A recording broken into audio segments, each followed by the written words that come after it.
everybody, and welcome to another edition of The Split, the young adult book review podcast for readers and writers. I'm Bryan Cohen, the author of the Ted Saves the World series. That is Robert Scanlon, the author of the Dreamer Chronicles. And you didn't see this because your eyes were closed. This is my Grasshopper impersonation. Ah, Grasshopper. Or praying mantis, rather. Mantis, yes, yeah.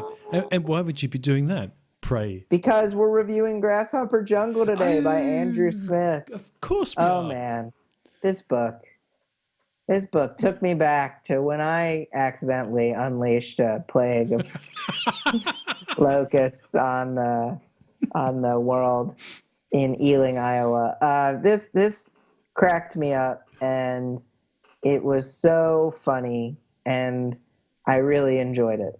You just think, this is a YA book. Who would I give it to? Yeah, I know. What kids? Well, yeah. It's going to be for 15-year-old boys. Yes, but also they're not going to be very happy about it either. So I know. But it's God, this I loved it. Take us away with a summary, Brian. Let's get into it. Not for everyone. Ealing. I was ready. Ealing, Iowa doesn't have much, but it does have a phosphorescent mold that could cause the apocalypse real quick. Austin and his best friend Robbie do everything together, so it's no surprise that they'd accidentally unleash an unstoppable army during a late-night break-in. As the horny, hungry, 6-foot-tall praying mantises ravage their small town, Austin and Robbie may be the only ones who hold the key to Earth's salvation, as long as a confusing love triangle and Austin's horniness don't get in the way. Yeah, this is not a clean book. This book is not a clean book. Explicit, not a clean book. It has swearing. It has very intense sexual concepts, and just about the entire book seems to be have some at least connection to Austin's, as you put it, horniness. Yeah, he just. I was telling my wife about the line, just like, and that made me horny, like. Which is probably in the novel about 50 times. And it's so funny, and it's so true for a teenage boy to think like that. I think they really nailed the inside of a teenage boy's head. Totally. It's so perfect. It's hilarious. I wish people knew more about it. The fact that it has the same star rating and number of reviews as my first book is a travesty. This is way better than Ted Saves the World. If you bought Ted Saves the World, return it and buy this instead, and I'd be okay with that. I want it to spread through the world like a plague of horny praying mantises. I mean, how on earth did this literary masterpiece get voted down like that? I think it's truly one. It's along the lines of, I sent you an email about it. It's Vonnegut, Salinger, and it's irreverent, it's funny, but it's sad. It's got pathos. It's stupid, crazy zombie stuff thrown in there. To me, it had everything. And do you know what I was really disappointed about? This is gonna surprise the listeners. What? It's standalone. It's not a series. I know.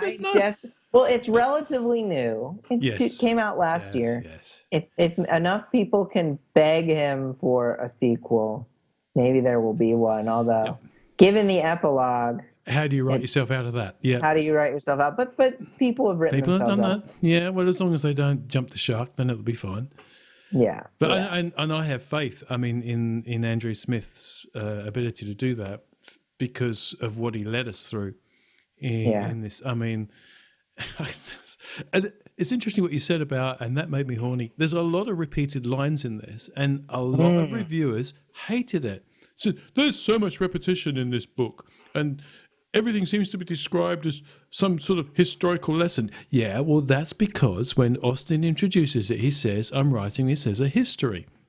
And it's all written in first-person past tense. And when you get to the epilogue, it's first-person present tense, where he explains that he wrote the history as best as he could. Yeah. So there's a framing device. So get with it, people. Silly readers voting it down for that, because I thought some of the repeated lines were hilarious. And he says, and that was not a good thing. And that was not a good idea. And that was not a good idea. Oh God! So it's a page turner as well. I mean, there are cliffhangers all the way through. It's and 1 minute you've got these hilarious scenes between these three 17-year-olds, and then the next minute you've got these rabid 6-7 foot tall grasshoppers biting their heads off people in the town of Ealing. I mean, it's crazy. It's crazy. It's crazy. And on the repeated lines, I have this in the writer's perspective, but it's still worth mentioning. The humor is, I mean, it's so amazing. And in improv, we call repetition callbacks. Right. And he has a ton of wonderful callbacks throughout. And that's what it is. These are callbacks. And I had an improv teacher, Ross White, who used to say there's a rule of 3. Because when you repeat a thing 3 times, it's really funny. And then there's diminishing returns after that. True. Until you get to about 47. And then it's hilarious again for the rest of the time. And he was joking, but this is one of those rule of 47 type things. It is. It's so funny, and it doesn't stop getting funny. And the people who voted this down probably just weren't in Smith's mindset, and it's weird. It is a weird book, no question of that. It is. He's been quoted as saying, "Keep YA weird." Yeah, I saw in an interview. Yeah. He's definitely done that here, but he's done it while keeping everything very relatable. I mean, everything makes Austin horny. That sounds about right for a teenage boy. Yep. So. Yep. It was. I knew it was going to be funny because I'd read the blurb, but that's as far as I'd gone. But when you start bringing in 7 foot tall zombie grasshoppers that explode out of humans at the same time as a kind of a bisexual love triangle, at the same time as describing how boring Ealing is, there are so many themes, or what would be called from a writer's perspective, the different series or threads that interplay within the book, that I thought it was masterful. It's another book that I read and I thought I couldn't have written that. I just couldn't. Really loved it. Couldn't wait to go back to it any time of day. It's one of those that I read at lunchtime as well. And any chance I could get, I would go and read it. And fabulous. Fabulous. And the dialogue is really good as well. I mean, I'm speaking from a reader's perspective still. I just love the snappy interactions especially between Robbie and Austin. And it's all from Austin's point of view. And what's interesting is he's a what do you call it? An unreliable narrator. He's actually doesn't realise that he's incredibly selfish, which again is a great trait. 17-year-old boy. Yeah. Just doesn't realise it. He thinks he's not. He thinks he's really thinking about everybody. But then some of the snappy retorts from his his best mate Robbie, who clearly is in love with Austin, and that's made very clear right at the start. Is you just think, whoa, okay, yeah, of course. You're in Austin's head, and you're sort of thinking like Austin, and then Robbie says something. You go, oh yeah, that's right. I shouldn't have thought that. Is to get you believing you're the character is masterful writing. Yeah. I agree. And sorry, there are just a lot of like and then I said and just like of course, that what are you gonna say when you see a giant freaking praying mantis? Right. Yeah. And totally different audience. I mean, last week's book, Shatter Me, great for a 13-year-old girl. A 13-year-old girl should be steered well clear of this book. Yes. Unless they have extremely broad-minded parents.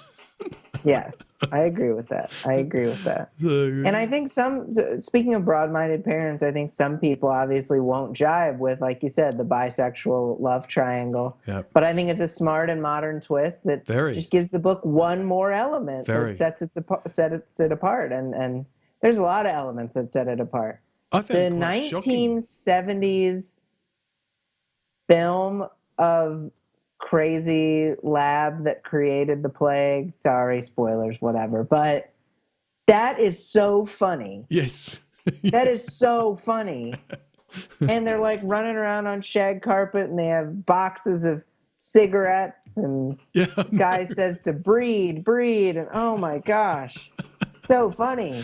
This is so funny. It's probably the funniest book I've read in a long time. Yes, it's one worth rereading for all of those references. It's a little bit like Ready Player One in that respect. You know, if you've got an affinity with retro, 70s retro, then you'd want to read this book just for that alone, because I mean, this is what's so clever. There's so many little things like the music that Robbie chooses to play in the car, you know, and he's a 70s throwback Robbie, you know, that's what he is. And so they're playing all these wonderful tracks. I'm reading it on the iPad, you know, and I've actually got headphones on. And I think, I'm going to go and put that track. And I went and put the track on. So, you know, it grabbed me that much. Yeah, I wanted, because obviously I was a teenager in the 70s. So, you know, it spoke to me. Yeah. No, for sure. And that just one more reason to love this book. Yeah. And not everybody's going to love it. It's going to polarize. You know, if you like the kind of YA that's sort of your kick butt heroin stuff, then maybe this is not your thing. If you love Divergent, maybe this is not going to be your thing. But if you love, say, Legend, then as long as you're broad-minded enough, I think you'd love this. I think so. I think so. If you love Ready Player One, you definitely love this. Yeah. It's definitely very different than a lot of the ones, because a lot of the other stuff we've read, and I think maybe there's a little Monument 14 in here, a little bit. Yeah, in the field. In that you've got the crazy genetically modified and a male lead character who's unsure of himself. But the description of the gore, it's just fantastic. It is so B-movie horror. You know, it is so good. It is so good. And, you know, look, I think if you're a fan of Stephen King, you'd love this book. I agree. If you take it out of the YA context, then definitely I think Stephen King fans should read this book, because I do think it's got a lot going for it. And ignore those downvoters, because they're just simply wrong. Yeah, they're wrong. It's 6 stars. Five stars. 6. 7 stars. 7 grasshoppers. I have some writer's perspective. Let's do it. Let's go writers. Because what is it that makes a book like this good? Well, by weaving underage drinking, smoking, sex, drugs, nudity, masturbation, and the apocalypse, I think it's almost like Smith wanted to go against every safe convention of the YA genre. Right. And I think that really works in his favor here. Right. Yeah. That's a good point, actually, when you sum it up like that. And it's sort of, I think, because you get whipped into the story so quickly, you don't really realise. And I love the little clues that he leaves everywhere. And as you say, the callbacks, you know, it was not a good idea. And you think, okay, so that's going to come back to haunt us, but we don't know when. And and sometimes it's in the next paragraph, and sometimes it's, you know, a couple of chapters away. Lots of short chapters too. And what struck me about this is there is not a single wasted scene. So again, unlike Chateaume, where I felt that it was overly drawn out, this is really choppy. I mean, it's every scene takes us somewhere, leads us somewhere, surprises us. I mean, holy moly, there are things where you just think, yeah, okay, I understand what they're up to now. And then it can't happen because something else monumental has occurred. It's just crazy. It's a crazy book. It really is a crazy book. And it's bleak, too. It's bleak and inevitable. I mean, you hear early on in the book that this is about the end of the world. Yeah. And you hold out hope that things are going to work out. And so that, I think, brings you to keep going forward. And so that's a kind of masterful irony, you know. If you sort of think sitting around, maybe he was, you know, sitting around at home thinking, the end of the world, you know, humans are just stupid, you know, that's going to be like the president's going to press that button one day, and, you know, no, actually thinking about it, it's going to be probably going to be two 17-year-old kids in some kind of, you know, Midwest bunker that'll just accidentally do it and not realize what they're doing because they did it out of horniness. Yeah. Oh my gosh. And Austin is he's so well drawn. I mean, he's a really good protagonist. There's nothing inconsistent. He acts selfishly, but he doesn't realize that he's being selfish until it comes back to haunt him in the story. And I think if you can write that and make it believable, as opposed to just telling us, he never says, "Oh, I was selfish." No. He never ever says that. Actually, it's a character who retorts to him and says, "Austin, you're so bloody selfish." Sorry for the swear word. Yeah. It's a perfect example of showing, not telling. In Austin's arc. Yep. I totally agree, and I will read this book again, and I will tweet at this guy and say, write a sequel, or else. Yeah, and come on the show and have us be fanboys. Yeah. I think it's very clever, again, that there are some subtle unfolding of Austin's coming of age and his growth path and his finding out about himself, his questioning of himself, at the same time as we've got a flesh-eating, copulating grasshopper scenario exploding in the apocalyptic world. Yeah. And there's internal character stuff at the same time that there's craziness. It's not, it doesn't have to be different books. That's right. It's not one or the other. It has both in there. And you wouldn't, whilst there is an element of a love story in there, you wouldn't necessarily call this a love story, but there is a love story theme in there. Yeah, there is. Certainly questions about it anyway, but it was a wild ride. Yep, it was. I've got a takeaway. Yeah. Can I go first? You can go first. Keep YA weird. Yeah, that's right. And that's takeaway number 2 and number 3 as well. Yeah. You can have takeaway 2. Takeaway 2. I think, look, it's an unusual love triangle which is set in a small town which is the epicenter of a horrible and gory monster apocalypse, told in a unique manner. Brilliant. Yeah. Combine. You do one of those things, and you've already got the makings of something good when you do them all. Yeah. I mean, we've talked about doing a thing in a small town. Yes. We've talked about probably not a different modern love triangle in that way before, but we have talked about all those other things. And yeah, if you do one, great. If you do all of them, you've got something that's going to have our attention. And you always need to throw in a mute dog that poos too much. I mean, that's important. We haven't even mentioned... Big dog, 60 pounds. Yeah, we haven't even mentioned the dog pounds. once. That's a big dog. I thought that was hilarious. Oh my gosh. Yeah, they're getting attacked, and it's like, I screamed, he screamed, the dog yawned. It's like... and then the dog looked. I looked at what's the dog's name? Iris or something, or I can't remember. Yeah, something like that. I can't remember. Sorry, I can't remember the dog's name. But, Iris looked at me. She was obviously looking forward to laying a big brown toasty.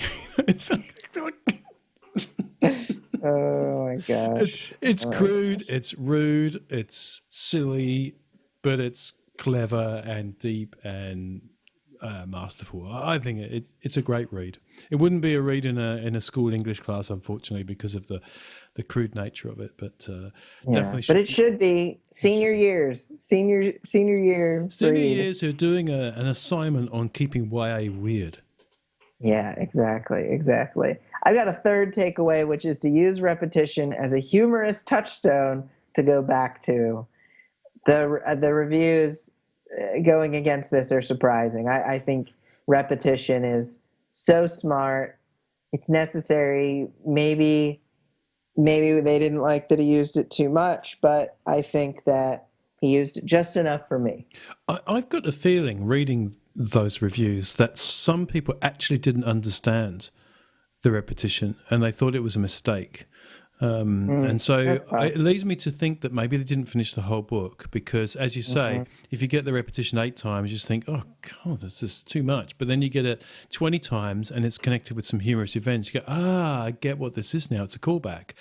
Exactly. And some of the callbacks are actually repeated verbatim up to a paragraph of the historical explanation that he'd put in, a chapter before. And it's like he's saying, now, remember, I told you that Mr. Brown knew Alicia who fathered the daughter, so it's kind of, he's like reminding you what the scenario is. So putting the context back in place because he's trying to be a good historian. So you've got that theme going through as well. He's trying to be this good historian because that's what we historians do. And that was our day. Oh, my God. God. One of the best ending lines of a book as well. It was great. Yes, I agree. Let me do a prompt of the week. Please, prompt me for something like this. Make me into a writer like Andrew Smith. Okay. The mad scientist in Grasshopper Jungle accidentally creates a plague of giant unstoppable insects in the 1970s. What else might he have created during his experiments? Come up with 5 ideas and see what kind of havoc they could wreak across the earth. I'm going to do that. Yeah. See, that was exactly what you wanted. Exactly. I want to wreak havoc. I'm going to start in Australia, though, because Americans need to know more about Australia, I think. Not enough books start in Australia. I know. Not enough apocalypses exactly. start in Australia. And it's the perfect place for it because parts of Australia already look like an apocalypse has hit it exactly. anyway. So, I think I should do that. I've been thinking about it. So, yeah, sci-fi apocalypse in Australia. We'll draw the rest of the world in, of course, because you've got to have POTUS in there somewhere. POTUS has got to feature in any kind of apocalypse. Well, you've got the Mad Maxes, and the most recent one. Have you seen it? No, not yet. No. Oh man. Yeah, I hear it's a wild ride. It's just one crazy car chase. Yeah, it's basically just one crazy car chase. It's very good. I read about the stunt motorcyclists from Australia because I know of some of them because of I'm a keen motorcyclist. So how they made these crazy bikes and they took them into somewhere in Africa where they filmed it. They didn't even film it in Australia. Can you believe that? Nah, get out of here. Anyway, we digress. Speaking of films, though, movies, Grasshopper Jungle is actually optioned for a movie. How the hell are you going to make that?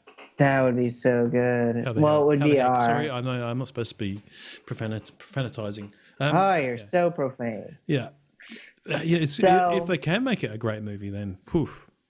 Gosh, I would love it. So go to thesplitbookreviews.com, answer our prompt, make comments, send us an email at podcast@thesplitbookreviews.com for suggestions. Review us at iTunes. What's going on next week, Robert? What's our next book? Next week we've got Angel Fall by Susan E. As in E.E. It's a funny surname, E.E., but Susan E. Recommended by Michelle Smith. Thank you, Michelle. Can it be pronounced E? I think we should do that. Great. That's what I'm doing next week. All right. We'll come back for that. And remember, you can go to the splitbookreviews.com now and see our next 6 books that are coming up. And you can start checking them out, reading them along with us, and be ready to have your own opinions on the splitbookreviews.com. Indeed. So go out there, keep YA weird, and look out for orbs that glow in the night. And that was our day. Thank you guys for watching. Somewhere on this page is a subscribe button to the Split channel. We do reviews every week. We would love it if you followed us every single week. Isn't that right, Robert? That's exactly right. Follow us now. Hit the subscribe button. Do it.